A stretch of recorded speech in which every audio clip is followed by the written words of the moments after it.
এই মানুষকে আল্লাহ পাক জ্ঞান দিয়েছেন। এই জ্ঞান দ্বারা বিচার বিশ্লেষণ করবে কোনটা আল্লাহর পথ, কোনটা শয়তানের পথ। পথ কিন্তু দুটি।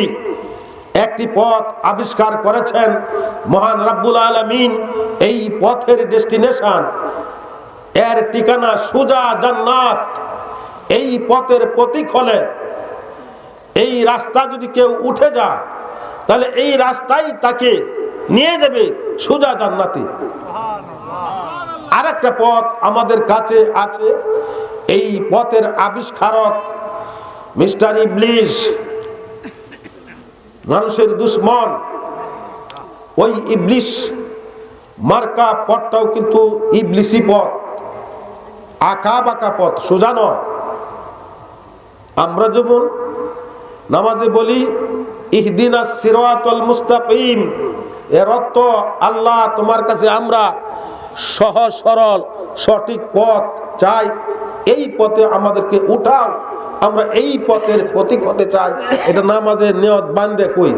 ওরা নামাজ পড়িয়া মসজিদের বাইরে আয়া পরে যেই সেই নামাজের ভিতরে আল্লাহর কাছে চাই আল্লাহর পথ, পরেন মসজিদের বাহিরে আইসা বহু পথ খুঁজি আমরা। এর নাম মুনাফিক, এর নাম মুসলমান না। তো বলছি দুইটা পথ, একটা পথের আবিষ্কারক আল্লাহ, এই পথটা সোজা। এই পথে যদি রিক্সায় উঠেন, অটো উঠেন, বাসে উঠেন, ট্রেনে উঠেন, যাই এক রাস্তায় আপনাকে একবারে গন্তব্যস্থল জান্নাতে পৌঁছায় দিবে। আর আঁকা বাঁকা পথ, এই পথের প্রতীক যদি হন তাহলে আপনাকে এই পথের ডেস্টিনেশন, এর ঠিকানা জাহান্নাম। কিছুই করতে হবে না, খালি এই রাস্তায় উঠলেই ফের ফেরি বের বেরি আপনি চলে যাবেন জাহান্নামে। নামারও সুযোগ পাবেন না, কারণ শয়তান এমন ভাবেই শিকল বান্ধে আপনার এই আঁকা বাঁকা পথে ছাইড়া দিছে, যে কারণে আপনি আর নামতে পারবেন না। জাহান্নামে আপনাকে যেতেই হবে। ওই জাহান্নাম থেকে বাঁচার জন্যই, সোজা পথে উঠার জন্য আল্লাহ পাক মানুষকে জ্ঞান দিয়েছেন। এই জ্ঞান দিয়ে বিচার বিশ্লেষণ করবে কোনটা আল্লাহর পথ, কোনটা শয়তানের পথ, কোনটা হালাল, কোনটা হারাম, কোনটা বৈধ, কোনটা অবৈধ, কোনটা যৌক্তিক, কোনটা অযৌক্তিক, কোনটা জায়েজ, কোনটা না জায়েজ, কোনটা পাক, কোনটা না পাক, কোনটা রাত, কোনটা দিন। এমনি ভাবে একটা মানুষ বিচার বিশ্লেষণ করবে, তাহলে যেটা ভালো এটা ধরবে, যেটা খারাপ এটা ছাড়বে। এইভাবে একটা মানুষ তার ব্যক্তি জীবন, পারিবারিক জীবন, সামাজিক জীবন, রাষ্ট্রীয় জীবন, আন্তর্জাতিক জীবন, যত জীবন আছে, যত প্ল্যাটফর্ম আছে, যত ক্ষেত্র আছে, শিক্ষিত হোক, অশিক্ষিত হোক, ধনী হোক, দরিদ্র হোক, ব্যবসায়ী হোক, ইঞ্জিনিয়ার হোক, ডাক্তার হোক, চেয়ারম্যান হোক, মেম্বার হোক, মসজিদের সভাপতি হোক, সেক্রেটারি হোক, ইমাম সাহেব হোক, খতিব হোক, এইভাবে এমপি, মন্ত্রী, ডিসি, এসপি সহ প্রধানমন্ত্রী, রাষ্ট্রপতি হোক, যার যার মেধা অনুসারে, যার যার পাওয়ার অনুসারে, যার যার ক্ষেত্র অনুসারে তাকে জবাবদিহি করতে হবে তার দায়িত্ব অনুসারে। এইভাবে একজন রাষ্ট্রপতি থেকে শুরু করে বিভাগীয় প্রধান, জেলার প্রধান, জেলা প্রশাসক, উপজেলার প্রধান, উপজেলার চেয়ারম্যান, ইউনিয়নের চেয়ারম্যান, পৌরসভার মেয়র, কাউন্সিলর, এইভাবে আস্তে আস্তে নিম্নতম একজন মেম্বার, তারপরে ঘরের প্রধান, পরিবারের প্রধান, তাকেও জবাবদিহি করতে হবে। ঘরের প্রধানকে জবাবদিহি করতে হবে, একজন পিতামাতাকেও জবাবদিহি করতে হবে। তোমার 2টি সন্তান ছিল, 4টি সন্তান ছিল, ওই সন্তানগুলিকে তুমি কোন মুখী শিক্ষায় শিক্ষিত করেছো, কোন পথের প্রতীক করাইছো, কোন রাস্তায় তুমি দৌড়াইছো, ও পিতা তোমাকে জবাবদিহি করতে হবে। এই জন্যই আমার রাসূল বলেছেন, আলা কুল্লুকুম রাইন ওয়া কুল্লুকুম মাসউলুন আন রাআয়াতিহি, আন রাআয়াতিহি। আমার রাসূল বলেছেন প্রত্যেককেই তার দায়িত্বের ব্যাপারে জবাবদিহি করতে হবে। তার দায়িত্বটা কোনভাবে বয় করেছেন, জুড়ে কোন সুবহানাল্লাহ। তাহলে এক সেকেন্ড নিজেকে জিজ্ঞাসা করুন নীরব, যে আমি আমার যে পরিবারের প্রধান, আমি কি আমার এই প্রধানগিরি সঠিকভাবে চালাইছি? আমার ছেলে মেয়ে কি আমি সৎ পথের শিক্ষা দিছি না দেই নাই? তাহলে আমি দায়ী, আমি আসামি। এইভাবে একজন মেম্বার, বাড়ির মাতাব্বর, তাকে জবাবদিহি করতে হবে। সে বাড়িটা মানুষগুলোকে কোন দিকে ডাইভার্ট করছে, কোন দিকে চালাচ্ছে। একজন সমাজপতি এলাকার, তাকে সমাজের ব্যাপারে জবাবদিহি করতে হবে। এইভাবে একজন কাউন্সিলর, মেম্বার, চেয়ারম্যান উঠতে উপরে রাষ্ট্রপতিকে জবাবদিহি করতে হবে। তোমার রাষ্ট্র ক্ষমতার ফাইয়া তুমি কোন ভাবে চালাইছো। এইভাবে জেলা প্রশাসকে তার জেলার ব্যাপারে, বিভাগীয় প্রধানকে তার বিভাগ ব্যাপারে। কথা বুঝতেছেন? তাহলে আমরা যারা আমরা এখানে আছি, যার যার দায়িত্বের ব্যাপারে একটু চিন্তা করব। আমি আগে আমার পরিবারের প্রধান, আমি নিজেও একজন পিতা, একটা পরিবারের অভিভাবক, আমাকেও চিন্তা করতে হবে কোন পথে আছে। তাহলে যেহেতু এটা একটা মাদ্রাসা, আমি আপনাদের সামনে এই মাদ্রাসা নিয়ে কিছু আলোচনা করব। তারপর আমাদের সামনে মাহে রমজান, এই রমজানে কি করণীয়, কি বর্জনীয়, এই বিষয়ে কিছু আলোচনা করব। আপনারা কি শুনতে রাজি আছেন? এই দুইটা বিষয়ে আলোচনা হয়েছে? হয় নাই? তাহলে দরকার আছে না? অবশ্যই দরকার আছে। যারা চার দোকানে আছেন, বাড়িতে আছেন, আসুন। এই রাত আমার জীবনের শেষ রাত হইতে পারে। যদি আমি জাগ্রত হই সকালবেলা, তাহলে আগামীকাল আমার জন্য। আর যদি জাগ্রত না হই, চির ঘুম দেই, তাহলে আমার জন্য আগামীকাল নয়, আমার জন্য পরকাল। আমার জন্য আগামীকাল কি হবে? পরকাল হতে পারে না? হতে পারে। তাই আসুন, আমি প্রথমে, আমরা যেহেতু মুসলমান, মুসলমান চশরফে ছে মানে আউয়াল মিমে মওতা খুদরা বদানে দুম সিনে সতর করদান লাজিমাস সোম লামে কেজা করদান হালালাস চার মিমে দেগারে রা তুরা সুদ পঞ্চমে আলিফে দেগারে রা হুকুমাস চশমে নুনে দেগারে রা মানে আস বিসমিল্লাহির রহমানির রহিম আলিফ লাম মিম যালিকাল কিতাবু লা রাইবা ফীহি হুদাল লিল মুত্তাকিন। সাদাকাল্লাহুল আযীম। মুসলমান লিখতে গেলে প্রথম অক্ষর মিম, প্রথম অক্ষর মিম না? মুসলমান লিখতে গেলে প্রথম অক্ষর মিম। এই মিম রয়েছে এই মাদ্রাসার প্রথম অক্ষর মিম। মিম দিয়ে শুরু হয়েছে মাদ্রাসা। এই মিম অক্ষর রয়েছে মসজিদের প্রথম অক্ষর মিম। এই মিম রয়েছে মক্তবের প্রথম অক্ষর মিম। এই মিম রয়েছে মক্কার প্রথম অক্ষর মিম, মদিনার প্রথম অক্ষর মিম, আল মাউতুন মৃত্যুর প্রথম অক্ষর মিম। এইভাবে মিম্বারের প্রথম অক্ষর মিম। কবি বলেন এই মিম আরবি অক্ষরের 29টির মধ্যে একটা মিম। এই একটা মিমের ভিতরে যদি একজন মুসলমান তার জিন্দগি যাপন করে, এই লোকটা কখনো কাফের বা মুনাফিক হতে পারে না।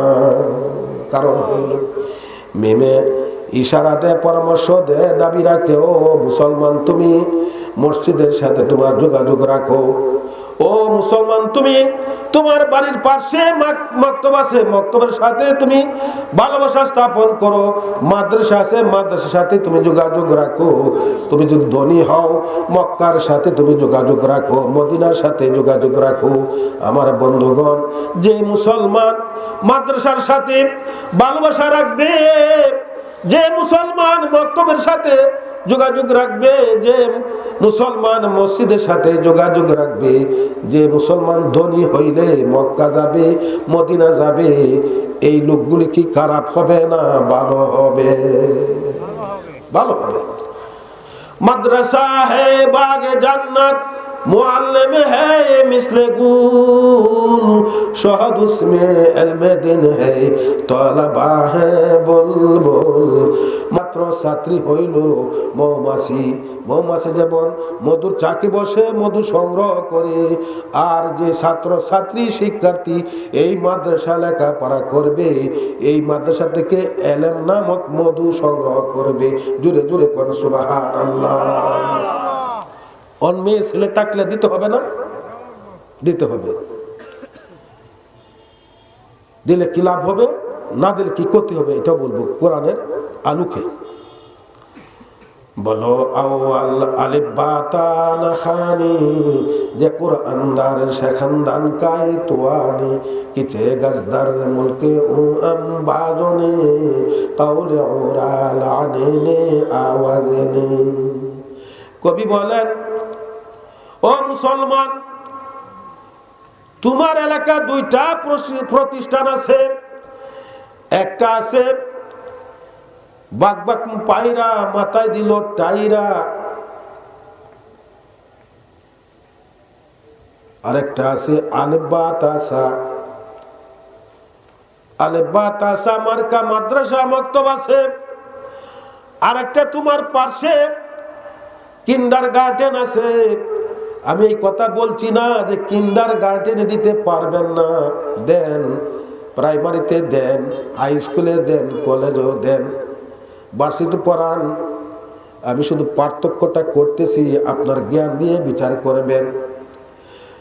আপনার যতগুলি সন্তান ছিল সবগুলি কিন্ডারগার্টেনে দিলেন, প্রাইমারিতে দিলেন, হাই স্কুলে দিলেন, কলেজে দিলেন, একটা সন্তানও আপনি মাদ্রাসায় দিলেন না।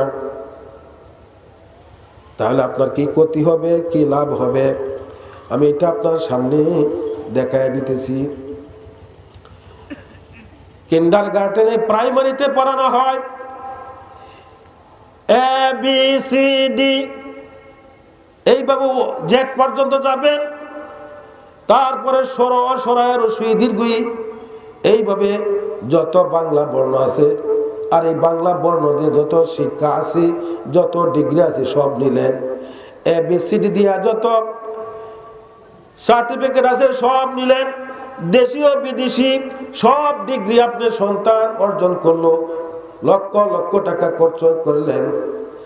এবার আসেন 1 2 3 4 500 million, billion, trillion, pillion, zillion, যত সংখ্যা আছে সব শিক্ষা দিলেন, কোনো অভাব নাই। কিন্তু আপনার এই প্রতিষ্ঠানে আপনার ছেলে আপনার মেয়েটা পড়ালেন। আমার দিকে সবাই একটু তাকান। মূর্তির মতন এইভাবে শটান হয়ে আপনার ছেলে আপনার মেয়ে পড়ছে। সরায়া রসই দীর্ঘই, আমার মাথার দিকে তাকান। সরায়া রসই দীর্ঘই, A B C D E F G H পড়ছে। মাথা কিনু, মাথা লড়ছে না, নড়ছে না। এইভাবে 1 2 3 4 500 মিলিয়ন, ট্রিলিয়ন, বিলিয়ন যা সব করছে, মাথা একটুকু লড়ছে না। আপনার এই সন্তানটা, আপনার এই মেয়েটা, এই ছেলেটা যখন মক্তবে হেফজখানা দিলেন, ওই হেফজখানা যাইয়া, মক্তবে যাইয়া, মাদ্রাসা যাইয়া প্রথম সবক দিচ্ছে বিসমিল্লাহির রহমানির রহিম। এরপরে পড়ছে, আমার দিকে তাকান, আলিফ বা তা সা, আলিফ বা তা সা, জিম হা ফা, আলিফ বা তা সা। মাথা ঠিক থাকে না? লড়ে লড়ে। আমি লড়াইতেছি। আগামীকাল আপনার মেয়ে ছেলেটারে মক্তবে বা হেফজখানা ভর্তি করায়া প্রথম সবক আলিফ বা তা সা পড়াইব। যদি আপনার ছেলে মেয়ে ঠিক থাকতে পারে আলিফ বা তা সা, আমার জীবনে ওয়াজ করব না। আমি কথা দিলাম।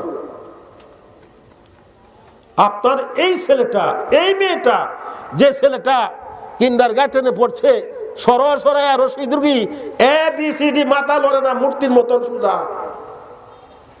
এই ছেলেটা, এই মেয়েটা আবার বক্তব্য পড়ে সকালবেলা, হেফজখানা পড়ছে, কিন্তু আরবি বর্ণ হেনা পড়ছে, বাংলা বর্ণ, ইংরেজি বর্ণ 1 2 3 4 5, এনে পড়ছে আলিফ বা তাসা, কিন্তু মাথা কয়বার লড়াইছে আলিফ, আমার দিকে তাকান, আলিফ বা তাসা। এইবার যদি আলিফ বা তাসা 60টা অক্ষর উচ্চারণ করতে মাথায় লড়াই 16 বার, আর 30 পারা কোরআন শরীফ মুখস্থ করছি বা 1 পারা মুখস্থ করছি, আপনার ছেলে মেয়ে কয় কোটি বার মাথা লড়াইছে বলেন?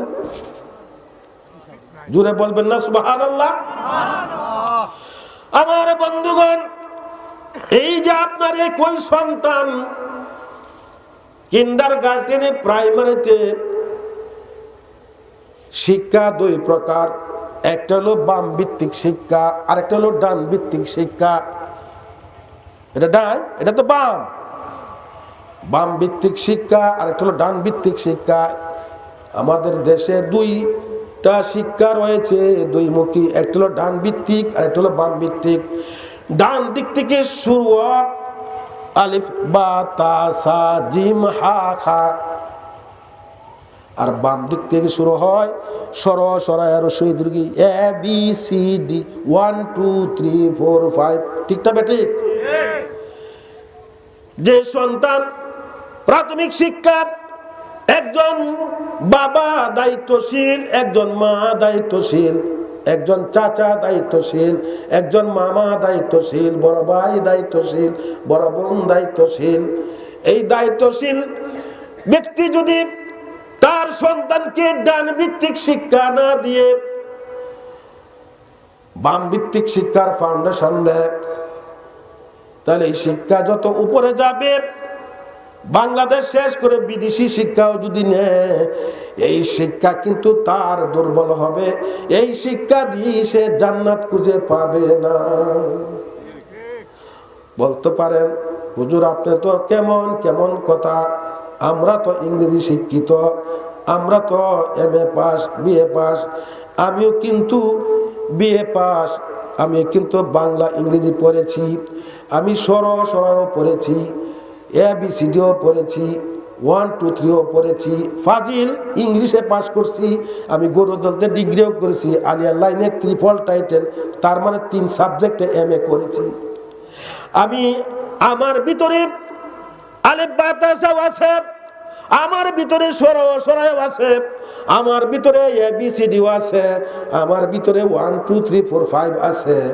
আমি এই কথা আগেই তো বলছি, আমি এই কথা বলছি না যে আপনার সন্তান প্রাইমারিতে পড়াতে পারবেন না, কিন্ডারগার্টেনে দিতে পারবেন না, আজিমুদ্দিন উচ্চ বিদ্যালয়ে পড়াতে পারবেন না, গরুদয়াল ডিগ্রি কলেজে, এখন তো এটা মাস্টার্স, এইখানে দিতে পারবেন না, আমি এই কথা বলছি না। আমি বলছি আরেকটু উদাহরণ দিলে বুঝবেন।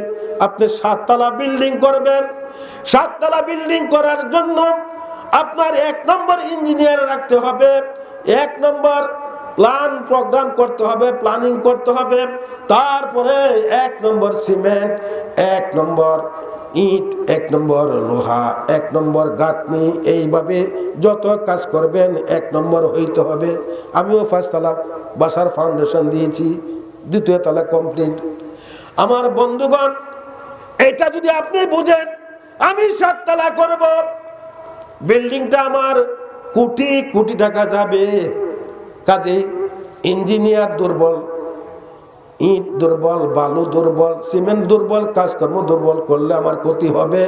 এইটা আপনি বুঝলেন, আমি এটা বুঝাবার জন্য। তাহলে আপনার সন্তান প্রাথমিক শিক্ষার ফাউন্ডেশন যদি ডান ভিত্তিক শিক্ষা না দেন, আল্লাহকে চিনার জন্য, রাসূলকে চিনার জন্য, 5 ওয়াক্ত নামাজ পড়ার জন্য কমপক্ষে 10টি সূরা মুখস্থ, এরপরে সুন্দরভাবে তেলাওয়াত, এইভাবে নামাজ কোনটা ছুটলে সুহু সেজদা দিলে কোলায়, আবার কোন হুকুমটা ছুটলে সুহু সেজদাও নামাজ ঠিক রাখে না, নামাজে কোনটা ফরজ, কোনটা ওয়াজিব, কোনটা সুন্নতে মুআক্কাদা, কোনটা জায়েদা, এই নিয়ম কানুন মাসলা মাসাইল বুঝা, এক রাকাত একটা মাসলা শিক্ষা করা 70 রাকাত নফল নামাজ পড়লে যে সওয়াব হবে, একটা মাসলা জেনে শুনে আদায় করলে 70 রাকাতের বেশি সওয়াব হবে।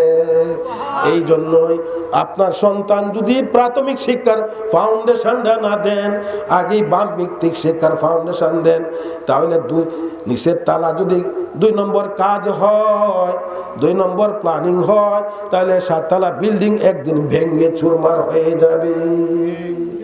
ঠিক আপনার সন্তান এর শিক্ষার ফাউন্ডেশন কোরআন দিয়ে না হওয়ার কারণে